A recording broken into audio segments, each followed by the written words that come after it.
Merci Sylvie. On va donc effectivement ouvrir cette saison printanière du CRIP, de ces webinaires comme on disait tout à l'heure. Donc je suis Laurent Roussel, je suis responsable commercial chez Codagis. J'accompagnerai Rodolphe Ducrest de Villeneuve, qui est sales spécialiste ingénieur d'affaires sur la partie digital security. Et vous aurez Frédéric, qui est le patron, le directeur de la partie consulting chez Codagis. Donc voilà, donc on va passer un peu de temps ensemble. On reprécise, hein, donc il y a un chat dédié pour les questions, donc n'hésitez pas à adresser vos questions. Donc le sujet, c'est comment diminuer sa surface d'attaque grâce à une parfaite connaissance de vos éléments d'infrastructure. Donc on va balayer les défis, les risques, et puis les solutions et les bénéfices. Donc, voilà un petit peu pour l'agenda. On aura l'occasion de se présenter, de revoir les différents items, défis, connaissance de l'infra et mieux maîtriser son environnement. Et puis, on finira par une session de questions-réponses. Alors, on représente aujourd'hui Codagis, sa partie intégration et sa partie digital security. Donc, Codagis, c'est un groupement de SN, donc, qui a pour vocation de moderniser et sécuriser vos infrastructures. Si on parle un petit peu du terrain de jeu de Codagis, présence parisienne, toulousaine, nous sommes également sur Auria, qui est pour sa partie internationale sur Barcelone. Et puis le terrain de jeu en termes d'entreprise, entreprises de taille intermédiaire, grandes organisations sur lesquelles nous accompagnons nos clients sur les différents sujets que je vais vous adresser. Alors, les domaines d'expertise sont nombreux. On parle d'intégration sur les aspects ITSM, ITAM, c'est le sujet du jour. Donc là, on a une partie revente de solutions logicielles avec nos partenaires, j'y viendrai tout à l'heure, mais également la partie intégration en mode projet ou expertise à la demande. Un centre de service avec un pôle français et un pôle espagnol, sur lesquels vous allez retrouver différents dispositifs allant du service externalisé de votre cellule support jusque des services managés complets en passant par la MCO. Et puis, sujet du jour, représenté par Rodolphe, la partie cybersécurité, sur laquelle on aura 3 axes. La partie Microsoft SOC, on voit le lien avec la partie Managed Services, et puis la partie audit, également avec des campagnes de pentest, de phishing, qui peuvent évidemment donner lieu à du conseil sur la gestion des risques, la gestion des crises, et puis sur des plans de sécurité complets. Un dernier axe en termes de savoir-faire chez Codagis, la partie consulting, sur lesquels vous allez trouver des projets, enfin des profils, pardon, sur lesquels vous allez vous engager sur du moyen terme, autour de, je dirais, d'expertise télécom et réseau. Voilà. Alors, quelques chiffres sur Codagis. Voilà, on a plus de 20 ans d'existence pour certaines des entités qui représentent le groupe. Et puis, nous avons à peu près 125 collaborateurs au travers des différentes entités et savoir-faire du groupe. Alors, si on se penche un petit peu sur la partie intégration, j'ai déjà dévoilé certains sujets sur d'autres domaines d'expertise. On va plus s'intéresser aujourd'hui à la partie IT Service Management, donc comment la partie connaissance de son infra peut aider à sécuriser son environnement. Donc ça sera la partie IT.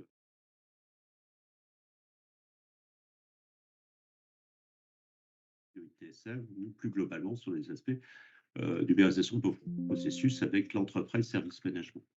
Le terrain de jeu à peu près identique à ce qu'on a pu découvrir au travers du groupe. Et nos domaines d'expertise sont nombreux. On en a déjà cité certains, ITAM, ITSM, ESM, également expertise autour de la sécurisation des endpoints. Et puis, on regardera principalement aujourd'hui la partie cartographie de vos infras, donc la partie supérieure gauche, cartographie des datacenters. Alors, au travers de ce webinaire et le temps que nous allons passer ensemble, vous allez découvrir une solution qui est une solution d'un de nos partenaires historiques qui est BMC, solution de BMC Discovery sur la partie gauche ici. Mais vous avez également d'autres solutions TSM, d'ESM et de client management, donc plus globalement d'administration technique de parc. Donc voilà, donc BMC, notre partenaire technologique pour ce webinaire. Des clients, tout type de clients, pas de verticaux spécifiques, que ce soit privé, public, sur lequel, je dirais, Codagis va délivrer ses expertises et ses projets. Alors, venons-en au sujet du jour. Donc, les infrastructures, donc comment connaître son infrastructure, gagner en visibilité pour mieux la sécuriser. Alors, différents défis, ils peuvent être de type organisationnel ou encore technique. Si on s'intéresse plus précisément à la partie organisationnelle, ben, on a pris quelques items on a de retour de nos clients, ce qu'on constate sur le marché, c'est que les informations sont conservées en mode silo. Elles ne sont pas systématiquement partagées, clairement, ou comprises par l'ensemble des parties prenantes. On constate que les services de la DSI ne se parlent pas. Ça, c'est un fait. Et là, on va trouver sur un problème de connaissance de l'infrastructure par rapport à, je dirais, les demandes de la sécurité. Après violation, les équipes informatiques et de sécurité ne comprennent pas l'impact réel sur l'entreprise. Ça, c'est un fait. Un manque de visibilité, c'est le sujet sur les risques liés aux fusions et acquisitions. Vous constatez également que lors de rachats d'entreprises, on met plusieurs semaines, plusieurs mois avant de pouvoir, j'ai même constaté plusieurs années avant d'avoir une visibilité complète sur les différents composants d'infrastructure de la société qui a pu être absorbée. Et puis pour terminer, un thème marquant en termes de défis organisationnels, le manque de processus organisationnel sur la prise en charge des changements. Que faire, qui avertir, que mettre à jour lors de la mise en place, la mise à jour d'un nouvel élément d'infrastructure. Donc voilà, quelques items en termes de défis organisationnels. Si on regarde un petit peu les défis techniques, vous êtes confrontés tous les jours à ça, c'est tout d'abord cette découverte automatique. Comment mettre en place des outils et des procédures de découverte de vos environnements, que ce soit chez vous ou encore lors d'achat ou d'acquisition de société. Comment modéliser, comment faire la modélisation d'applications. Quels sont les composants d'infrastructures, matériels, logiciels qui vont, je dirais, constituer un service métier. Quelles sont les dépendances, notamment entre ces différents composants d'infrastructure. Réconciliation des données, gros défi, je pense que on le constate et vous passez beaucoup de temps à agréger des données qui viennent de toutes sources de données. On passe beaucoup de temps dans Excel pour avoir une bonne visibilité sur l'ensemble des composants de votre infrastructure. Vrai sujet autour des défis techniques, gérer le cycle de vie des CI, de l'achat en passant par la maintenance jusqu'à son obsolescence. Comment gérer tout ça? Comment gérer que ce soit la partie licence ou encore la versionning entre ce que vous avez acheté, ce que vous avez installé, ce que vous utilisez réellement dans l'entreprise et comment gérer les versions. Comment garder un niveau de conformité sur l'ensemble de vos composants pour qu'il y ait un maximum de capacité de gestion, de mise à jour et de sécurisation de ces différents composants d'infrastructure. Donc ça, ce sont des vrais sujets, notamment en termes de vulnérabilité. Alors, on peut faire également, en termes de défis, un focus tout particulier sur la partie migration vers le cloud. Je pense que c'est des sujets que vous adressez régulièrement. Les activités de migration et de transformation numérique sont plus longues et plus coûteuses par la méconnaissance de votre écosystème de votre IT. Comment arbitrer sur des investissements si vous ne connaissez pas votre environnement, si on veut migrer, il faut connaître la source et ensuite on en définit le chemin de migration. Quelle stratégie bâtir sans connaissance précise de l'état actuel de votre système d'information? Et quels sont les liens entre les CI, on-premise, dans le cloud? Donc voilà, l'ensemble de ces composantes sont, lors des migrations, l'ensemble de ces items, lors des migrations vers le cloud, doivent être connus pour adresser de meilleure manière qu'il soit ces migrations vers le cloud. Alors, on va adresser cette fois-ci avec Rodolphe quels sont les risques auxquels les entreprises s'exposent en cas de méconnaissance des composants de leur infrastructure. Alors, avant de te laisser la parole, Rodolphe, on va peut-être un petit peu rappeler quelques concepts, notamment en termes de composants d'infrastructure. Alors, d'abord, qu'est-ce que c'est qu'un composant d'infrastructure? On parlera, je te laisserai la main sur la partie surface d'attaque, mais d'abord, les composants d'infrastructure, ils sont nombreux. D'abord, les endpoints. Alors, vous les connaissez, ils sont divers. Le poste de travail, en situation de mobilité aussi. Les serveurs, les mobiles également sont des composants d'infrastructure. Les composants réseau, hein, tous les éléments actifs que vous allez être amenés à gérer et à adresser. Et puis également la partie logicielle qui compose votre écosystème et l'ensemble de ces logiciels vont rendre un service. Donc ça, c'est voilà, ce que c'est qu'un composant d'infrastructure. Et justement, ces composants d'infrastructure, on va parler justement de surface d'attaque et derrière, on fera le lien entre surface d'attaque et composants d'infrastructure avec Rodolphe, s'il vous plaît. Merci Laurent pour cette introduction et bonjour à tous ceux qui sont connectés sur le webinaire. Alors nous avons bien compris ce qu'était un composant d'infrastructure. On parle aussi de surface d'attaque qui fait référence à l'ensemble des points d'entrée ou des vulnérabilités d'un système informatique. Alors, qui peuvent être exploités par des pirates pour accéder à des informations sensibles ou prendre le contrôle du système. Alors, comme vecteur d'attaque, on peut considérer qu'on a soit des vecteurs d'attaque physiques, humains ou logiciels. Là, on va se concentrer aujourd'hui uniquement sur les aspects logiciels, vulnérabilité logicielle, tel qu'on peut le voir dans les bulletins qu'on peut recevoir de l'ANSSI et du CERTFR. Très bien, merci Rodolphe. Alors, si tu peux nous éclaircir un petit peu, nous éclairer sur les risques auxquels les entreprises, et puis après on passera aux enjeux, mais les risques d'abord auxquels les entreprises s'exposent parce qu'elles n'ont pas cette maîtrise de leur environnement. Oui, on va se focaliser un peu sur les composants d'infrastructure et les conséquences de leur non-maîtrise. Alors, une notion importante qu'est le Shadow IT, c'est quand même un phénomène assez répandu et qui représente tout ce qui est hors contrôle de la supervision DSI.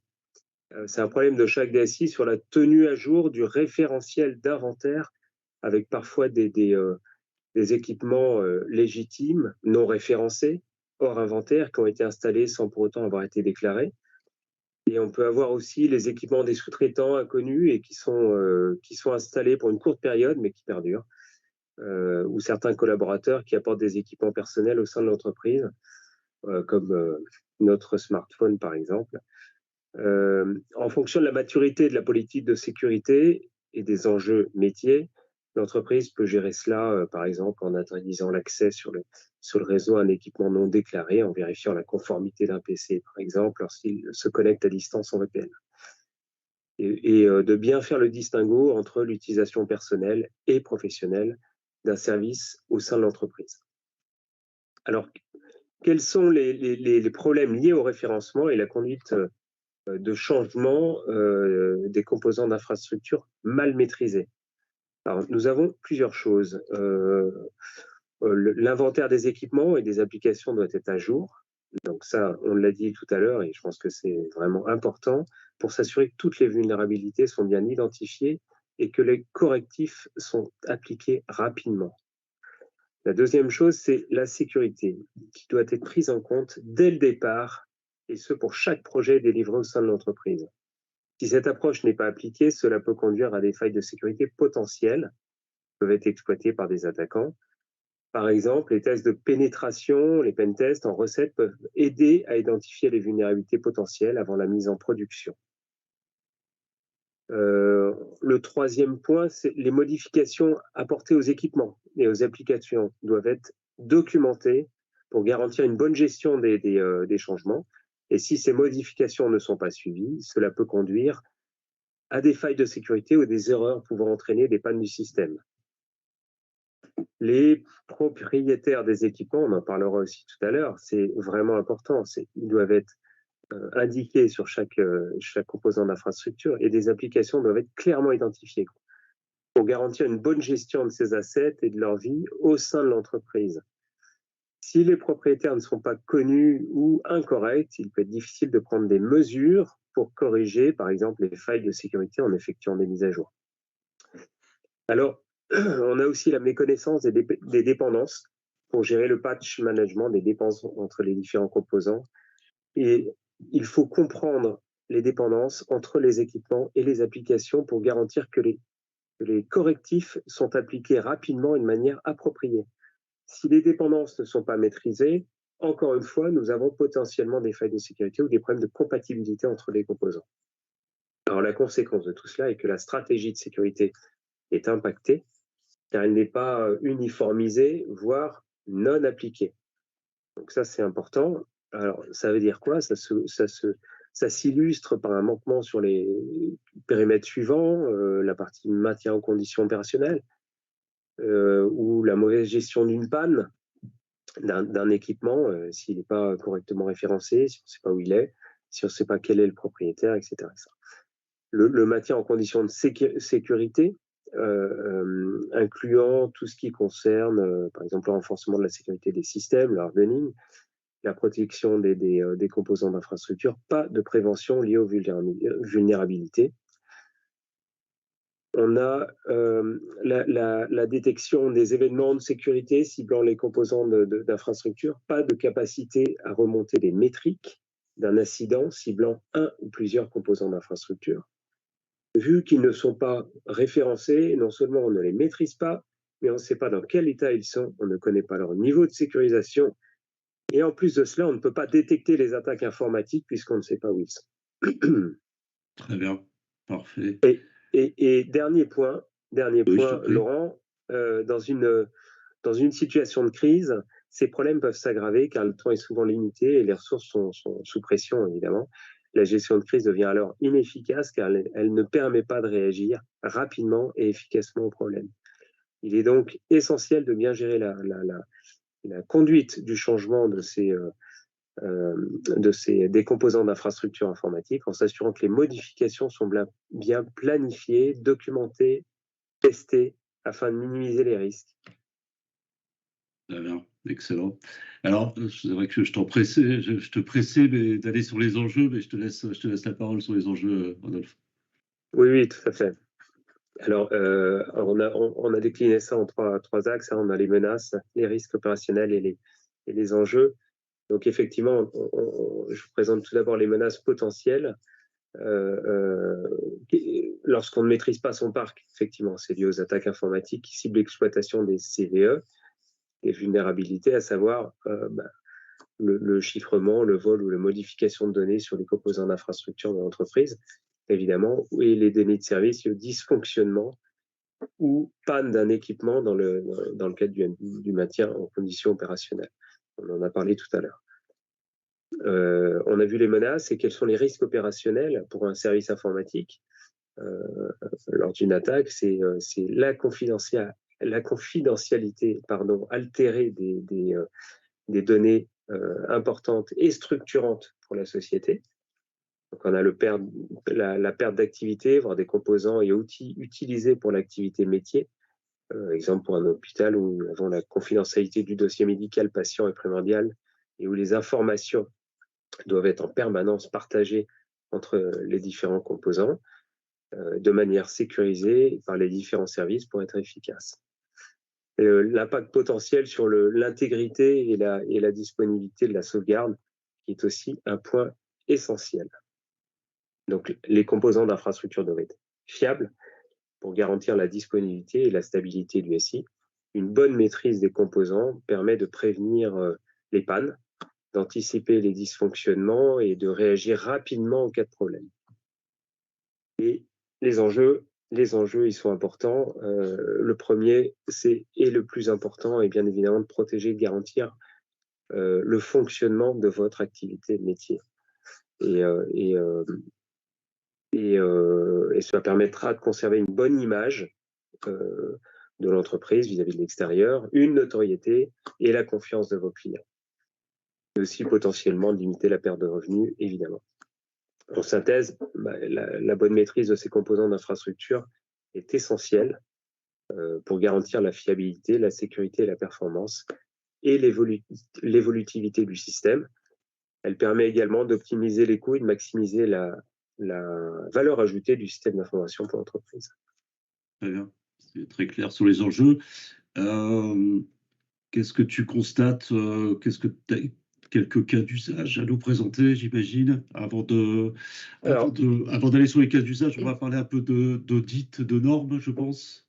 oui, oui, oui, juste un petit point sur la réglementation. En fait, connaître et maîtriser son SI, ce n'est pas nouveau, mais c'est un élément central dans la bonne gestion et la conformité aux réglementations. Le suivi des bonnes pratiques en font partie. Plusieurs réglementations ou normes intègrent des chapitres concernant la gestion des assets, composants d'infrastructure. Par exemple, concernant le RGPD, qui exige que les entreprises protègent les données personnelles de leurs clients et de leurs collaborateurs. Si ces composants d'infrastructure du SI ne seront pas bien maîtrisés, les entreprises risquent de ne pas être en mesure de garantir la confidentialité, l'intégrité et la dispo de ces données personnelles. Dans le cadre du RGPD, une organisation doit tenir un inventaire des systèmes qui stockent les données personnelles et il exige également que les risques liés à ces données personnelles soient bien identifiés, évalués, traités, de telle sorte que l'approche avec, par exemple, la norme ISO 27001, de l'évaluation des actifs et des risques peut facilement englober et être alignée pour intégrer les exigences du RGPD. En synthèse, la non-maîtrise des composants d'infrastructure du SI peut entraîner des risques de non-conformité réglementaire et des conséquences juridiques, financières et de réputation importantes pour les entreprises en France. Il est donc essentiel pour ces entreprises de garantir une maîtrise complète et continue de leur infrastructure informatique pour respecter les réglementations en vigueur et protéger les données sensibles. Alors, en exemple, je vous conseille, d'aller voir et télécharger le site de l'ANSSI, le guide très instructif pour une bonne cartographie du SI. Alors, sujet du jour, on va rentrer sur des cas d'usage, de ce que tu as pu constater sur le marché. De véritables, on n'a pas évidemment pas dévoilé les noms des clients, mais des exemples que tu as pu constater.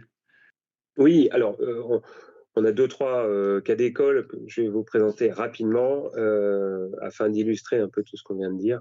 Le premier, ça concerne un géant industriel français. Suite à une attaque informatique, il s'est rendu compte qu'il était dans l'incapacité totale d'identifier le point de départ de cette attaque, ce qui lui a pris plusieurs semaines. À l'issue de cette attaque, il s'est rendu compte que cela venait d'un PC de l'un de ses prestataires autorisés pour faire des actions de supervision et qui était totalement affecté à propager l'infection au sein de son SI. Le référencement de cette machine et de toutes les autres venant de ce prestataire n'avait pas été effectué, était dans l'incapacité totale d'identifier à travers chaque asset ce que c'était, qui était le propriétaire, qui pouvait agir dessus, ce qui a ralenti fortement l'analyse post-mortem de l'attaque. Ça, c'est un exemple intéressant. Le second cas d'école concerne un grand hôpital et quelqu'un se présente comme étant de la DSI et affirme qu'il venait pour récupérer 3 serveurs dans le cadre de la maintenance de ces serveurs, positionnés dans une salle de pause sous une paillasse. Et à l'accueil, ils n'ont pas vérifié l'identité de la personne, pas de gestion d'habilitation de cette personne afin de vérifier si c'est bien elle qui est autorisée à prendre ce matériel. Tout le monde fait confiance à cette personne qui a pu récupérer le matériel alors qu'elle ne fait pas partie de la société en charge de la maintenance. D'une part, il n'y a pas de processus pour la gestion des assets. D'autre part, concernant l'asset, à part de savoir que le matériel appartenait à la DSI, on n'avait pas le nom de la personne habilitée à venir et de gérer la maintenance sur cet équipement. Si cela avait été correctement référencé et qu'il y a eu des processus en place et la maîtrise de ce composant d'infrastructure, on aurait pu éviter le vol.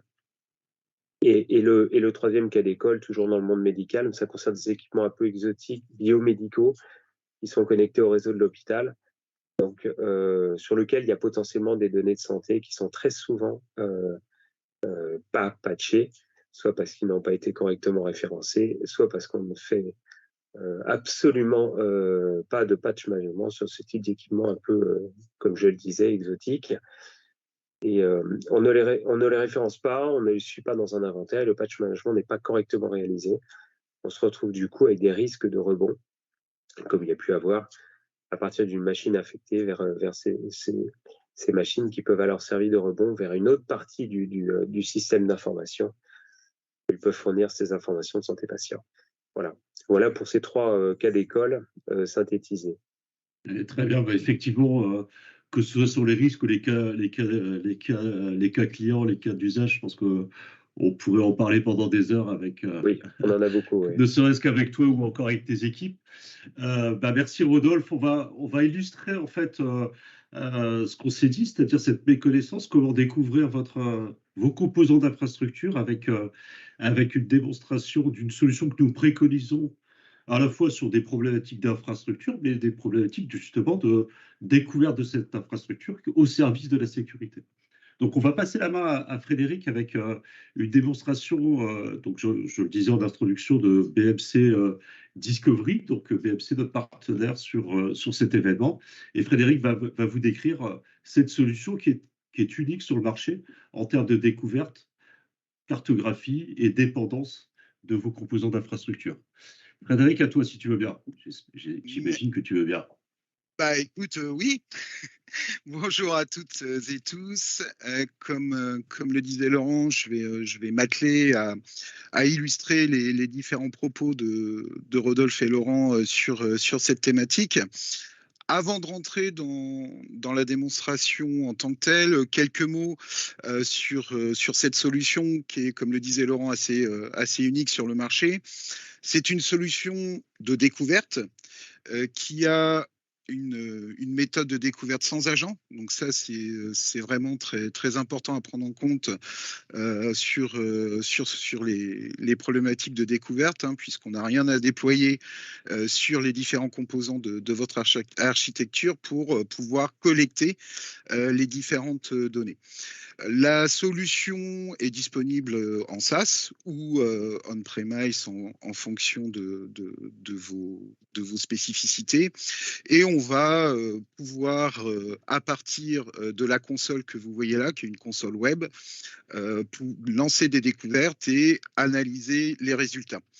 Quels bénéfices vous pouvez attendre de ce type de solution ? La première, ça va être de maîtriser ce que vous avez au sein de votre infrastructure, puisqu'elle va remonter tous les composants matériels, les composants réseau et les composants logiciels. C'est ce que vous voyez actuellement à l'écran sur ce tableau de bord, où je vais avoir le détail de mes composants serveurs, de mes composants réseau, de mes composants logiciels. Ça, c'est le premier bénéfice, maîtriser son infrastructure. Et l'une des forces de la solution, c'est aussi de restituer tous ces résultats sous forme de cartographie et ainsi vous permettre, et c'est le deuxième bénéfice, de comprendre votre environnement. On est sur des environnements qui évoluent énormément. Les liens entre les différentes couches, que ce soit infra et logiciels, sont impossibles à maintenir manuellement. Et la solution fait le travail pour vous grâce à l'intelligence qu'elle met sur les données qui sont collectées. Elle va vous restituer les liens entre ces différentes couches sous forme de cartographie, donc de façon très visuelle. On va pouvoir aussi, et c'est le troisième bénéfice, agréger ces données pour les compléter et définir à qui appartient la responsabilité des équipements qui sont découverts. Ça rejoint ce que disait Rodolphe, c'est maîtriser son environnement, c'est aussi maîtriser l'aspect localisation. C'est une donnée aussi qu'on va pouvoir compléter dans BMC Discovery. Et sous quelle responsabilité est l'équipement. Puis, vous allez aussi pouvoir, on le verra dans la démonstration, modéliser vos services métiers directement au sein de l'application. Ça va vous permettre de faire des analyses d'impact qui sont fines, précises, de mieux maîtriser vos changements et aussi, on le verra, de pouvoir envisager de façon plus sereine vos problématiques de migration vers le cloud en comprenant les interactions entre ces différents composants. Donc, si on regarde dans le détail les informations qui sont remontées par BMC Discovery, je vais prendre un serveur au hasard. Ici, vous avez une première représentation qui est une représentation des liens entre le serveur sur lequel j'ai cliqué et son environnement. Donc, j'ai ici les différents composants logiciels. qui sont installés sur le serveur. Et ici, je vois que j'ai une communication avec un autre composant logiciel qui est sur le serveur MCR FP MSPR01. Donc ça, tout de suite, ça me permet de voir l'interaction entre ce serveur et un autre composant de l'infrastructure. J'ai aussi, de façon visuelle, la localisation de cet équipement. Je sais que le serveur en question qui est sur mon data center à Astoria communique avec un autre serveur qui est hébergé sur mon data center à Manchester.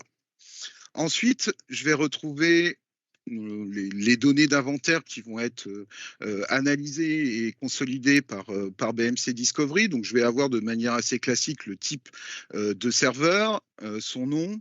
Et ici, je vais retrouver des informations qui vont me permettre de savoir en cas de changement, par exemple, ou en cas d'incident, sous quelle équipe au niveau IT, elle est en responsabilité, alors équipe ou personne, et qui est le responsable métier, qui est le consommateur du service qui est supporté par ce serveur.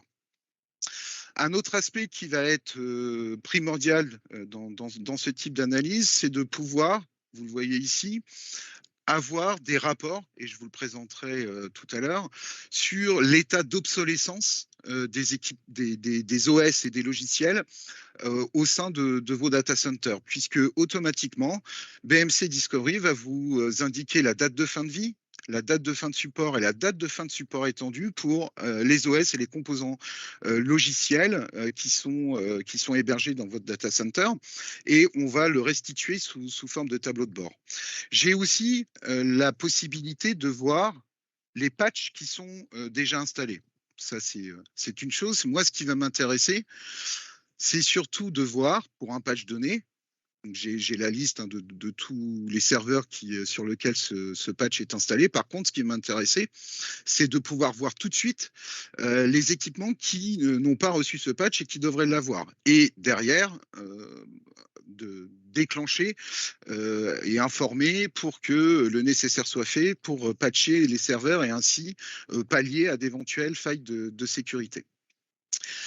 Au niveau si je remonte sur le détail de mon équipement, je vais retrouver ensuite des informations concernant le processeur, la mémoire, les différentes interfaces réseau et la partie partition et système. Donc, pour vraiment avoir une vue complète et détaillée de l'inventaire matériel et logiciel de cet équipement en question.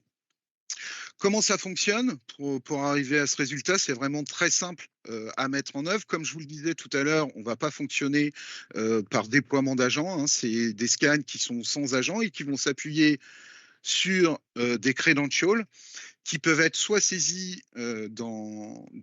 directement dans BMC Discovery, soit si vous avez des solutions de coffre-fort type CyberArk ou Psychotic, on peut s'interfacer avec pour pouvoir aller récupérer les credentials nécessaires au scan. Donc, les différents types de credentials vous permettent vraiment d'avoir cette cartographie qui est exhaustive et complète et fiable, puisqu'on va pouvoir spécifier des credentials pour aller remonter via SNMP mes équipements réseau. On est capable aussi d'aller scanner les équipements qui sont hébergés chez un Amazon ou chez un Azure, par exemple. Et puis, je vais, pour ma partie serveur, si je veux inventorier mes serveurs Linux, je vais pouvoir saisir des credentials de type SSH. Donc ça va être la première étape de mise en œuvre. Alimenter et donner connaissance à BMC Discovery des différents credentials qui vont être utilisés pour faire ces scans sur votre infrastructure. Et ensuite, je vais planifier le scan de façon soit en one-shot, c'est-à-dire qu'il va s'exécuter une seule fois, ou de manière récurrente. Donc ça va vous permettre d'avoir une cartographie qui va se mettre à jour automatiquement en fonction de la fréquence des différents scans. La saisie est extrêmement simple. Je vais pouvoir renseigner... Alors, tac. Ma plage ou mes plages IP que je désire scanner, et puis le scan va s'exécuter, et en sortie de scan, vous aurez automatiquement la cartographie que je vous ai montré juste avant.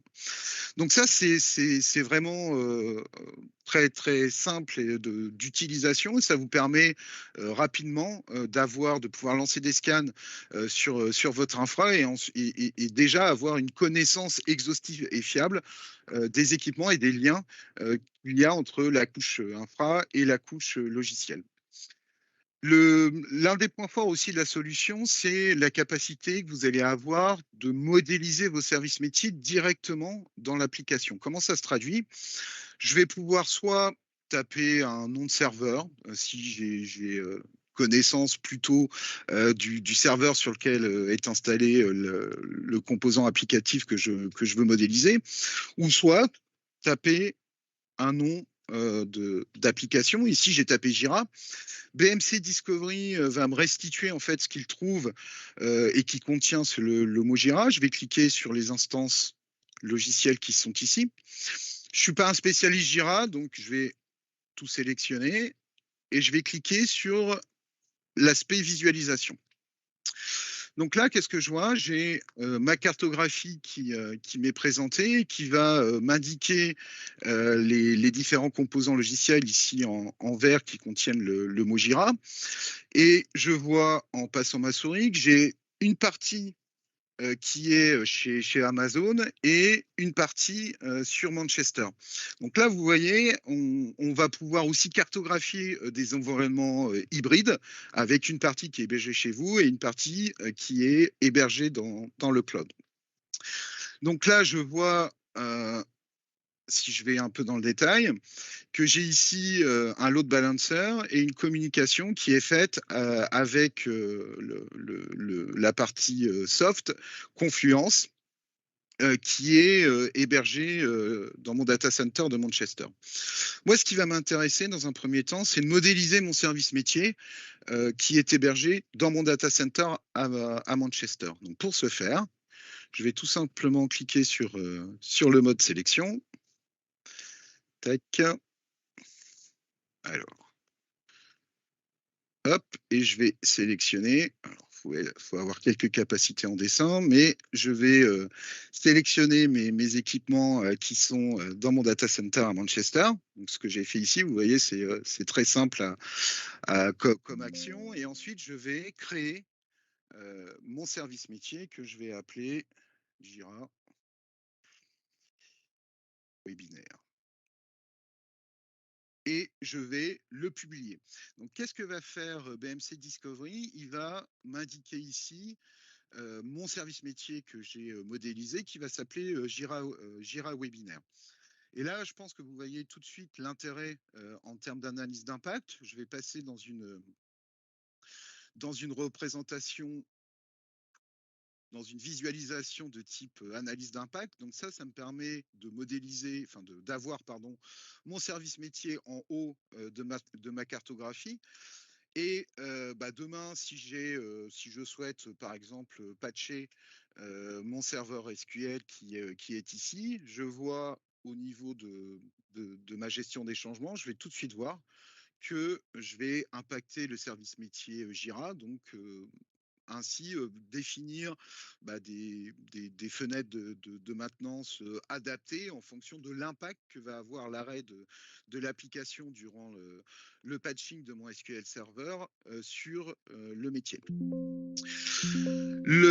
Ces modèles applicatifs, BMC Discovery va vous permettre de les visualiser ici et va les maintenir pour vous.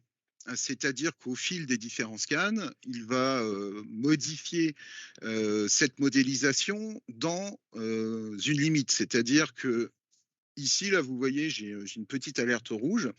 S'il y a trop de changements en fait qui sont faits au niveau de l'environnement de mon application, mon métier, par exemple, beaucoup plus de serveurs qui communiquent avec des instances applicatives qui font partie de mon modèle, BMC Discovery va arrêter de le maintenir automatiquement et va vous demander en fait de le revoir. Donc là, c'est ce qui vous indique à l'écran. Hein, le modèle a vraiment changé par rapport à la modélisation que vous avez fait. Et il va vous indiquer en rouge tous les nouveaux composants qui communiquent avec un des composants de ce que vous avez modélisé. Et il va vous demander ce que vous voulez faire. Est-ce que vous voulez garder votre modèle tel quel? Est-ce que vous voulez accepter, enfin intégrer ces différents composants dans votre modèle ou non? Donc, un maintien automatique, mais aussi des alertes qui vont vous permettre de prendre les actions nécessaires pour corriger et faire évoluer vos modèles de façon la plus automatisée possible. Je vous parlais tout à l'heure de tableaux de bord. Vous avez un certain nombre de tableaux de bord qui sont à disposition. Vous avez aussi la capacité d'en créer par vous-même. Vous avez notamment un rapport prédéfini là, qu'on a construit pour la démo qui va vous permettre en un coup d'œil de voir vos serveurs qui sont exposés à Earthbleed, à WannaCry, d'avoir aussi une vue sur tous vos équipements sur lesquels potentiellement j'ai des failles de sécurité, par exemple des serveurs sur lesquels j'ai le port IMAP d'ouvert. Et ça, c'est des choses que vous allez pouvoir vous-même personnaliser pour mettre les différents critères qui vous semblent importants en termes de perspective d'analyse de risque d'un point de vue sécurité. Et j'ai aussi la possibilité d'avoir des rapports sur l'obsolescence de mes OS, enfin de mes softs ici et de mes OS là. Et ça va me permettre de voir, d'avoir je dirais un tableau de bord et de pouvoir anticiper aussi en termes de budget les renouvellements de systèmes ou les upgrades que je vais avoir à faire, puisque je vais pouvoir aller regarder par exemple la liste de tous mes serveurs qui ont un OS dont la fin de vie est dépassée. Donc voilà, je dirais pour un tour d'horizon de la solution BMC Discovery, toujours sur la problématique évoquée lors de ce webinaire. Alors, même combat qu'avec Rodolphe, Frédéric, on pourrait passer, le produit est tellement riche qu'on pourrait passer beaucoup de temps à découvrir les solutions BMC Discovery. Alors, on peut parler pour conclure des différents bénéfices de bien maîtriser son infrastructure pour la sécurité. Alors, on l'a vu lors de la démonstration que les solutions permettent une meilleure visibilité. Donc de compléter la posture de sécurité grâce à une meilleure vue et une vue consolidée telle que tu l'as démontré sur la présentation. Donc, consolidation des actifs, visibilité sur les vulnérabilités, et également une visibilité sur les logiciels non pris en charge ou obsolètes, ça c'est très important. Et puis derrière, capacité au travers de reports tout préparer, donc out of the box, qui permettent de préparer les audits et d'être, que ce soit des audits internes ou externes, et d'être confronté, je dirais, de manière aisée à ce genre d'interrogation. Alors, si on parle d'audit, on parle de coûts de préparation. Une fois de plus, je reviens sur ce qu'on disait en introduction, c'est le temps passé à la collecte des infos, à l'agrégation des données, pour une meilleure compréhension des infrastructures est important dans les entreprises. En termes de coûts également, capacité, lorsqu'on connaît bien son environnement, de se projeter en termes d'investissement sur des environnements obsolètes ou sur des initiatives de transformation également. Et puis, on va être en capacité de réduire drastiquement je dirais, les composants d'infrastructure inutiles et donc de concentrer sur différentes initiatives les budgets à des choses qui vont participer, je dirais, au business de l'entreprise. Donc, on a parlé de coûts ici sur sur des items, mais globalement, la sécurité, c'est je dirais, garantir une disponibilité, l'image de marque, attention à l'image de marque aussi pour qu'elle soit inchangée, et puis éviter la fuite des données. Alors, en substance, c'est aussi gagner en agilité et en qualité de service au travers de processus automatisés, de visibilité sur l'infrastructure et capacité, je dirais, d'être en appui sur la stratégie go-to-market de l'entreprise. Donc, en conclusion, avant de passer aux questions, on a balayé les défis, on a mis en avant les enjeux sécuritaires. BMC Discovery répond à ce manque de visibilité qu'on constate et que vous constatez chez vous, on constate chez nos clients. avec BMC Discovery, on constate vraiment des bénéfices en termes de sécurité et de coûts. Et c'est vraiment des choses qu'on est à même de partager avec vous, des expériences clients ou des retours sur expérience des règles. Oui, Bérangère, donc ce que je disais, c'est que on t'avait pas présenté donc pilote du marketing chez Codagis. Tu as sûrement des questions, soit dans le chat, soit par mail. Bon, il y a eu une coupure, on s'en excuse. On enverra l'enregistrement complet. Alors, on finit par les questions, Bérangère? Oui, ça marche, on finit par les questions. Alors déjà, j'avais une question, je vais y répondre tout de suite. On m'a demandé si les slides allaient être mis à disposition. Donc oui, slides et replay. En termes de questions, alors du coup, je reprends le chat. Moi, j'ai reçu 2 questions. Alors, Laurent ou Rodolphe, comment vous arrivez à faire le lien entre les vulnérabilités et les assets? Ça, peut-être plus pour Frédéric, ça. Frédéric, ouais. Tu avais une chance sur 3, Béran. Je vais la prendre si ça vous dérange pas. On va remonter en fait l'état de patching, notamment grâce à BMC Discovery. On va remonter aussi l'ensemble des communications, et sur cette base, on va pouvoir la restituer sous forme de tableau de bord et présenter justement le lien entre ce qui est potentiellement vulnérable et les serveurs ou les équipements qui sont concernés. Très bien. Très bien, merci Fred. J'espère que ça a répondu à la question. Deuxième question que j'ai, la surface d'attaque n'est-elle pas normalement plus étendue que les composants d'infrastructure seuls? Alors là, c'est peut-être pour moi. Effectivement, Bérangère, on l'a un peu évoqué tout à l'heure. Hein. Nous avons les vecteurs d'attaque qui sont soit physiques, humains et logiciels. On s'est vraiment focalisé aujourd'hui sur la surface d'attaque logicielle. Alors, pour traiter tout ce qui est physique ou humain, on peut évidemment avoir des failles au niveau humain ou physique à l'entrée dans les locaux de l'entreprise. Donc, on a pour ça on propose des prestations de sensibilisation collaborateurs, des tests d'intrusion, comme l'a présenté tout à l'heure Laurent. Mais globalement, oui, il existe plusieurs des vecteurs d'attaque autres que logiciels. Voilà. Très bien. Merci Rodolphe. Bérangère, une dernière question. Non, alors Non, ça va. J'ai fait une petite relance dans le chat. Je ne sais pas si les participants la voient, mais je n'ai pas d'autres questions. Parfait. Merci à tous. Alors, voilà. Merci au CRIC d'avoir organisé ça. Merci aux participants, bien évidemment. Retrouvez toutes les informations. N'hésitez pas à nous suivre. On anime régulièrement le marché sur des sujets, je dirais, croisés, que ce soit en termes d'intégration, d'infrastructure et de sécurité. Donc, n'hésitez pas à nous suivre sur les différents réseaux et sites web. Voilà, j'ai plus qu'à vous remercier une fois de plus pour ce temps consacré. À très bientôt. Je vous souhaite une belle journée, une belle semaine, et puis à bientôt sur les réseaux. Merci à tous. Merci tout le monde.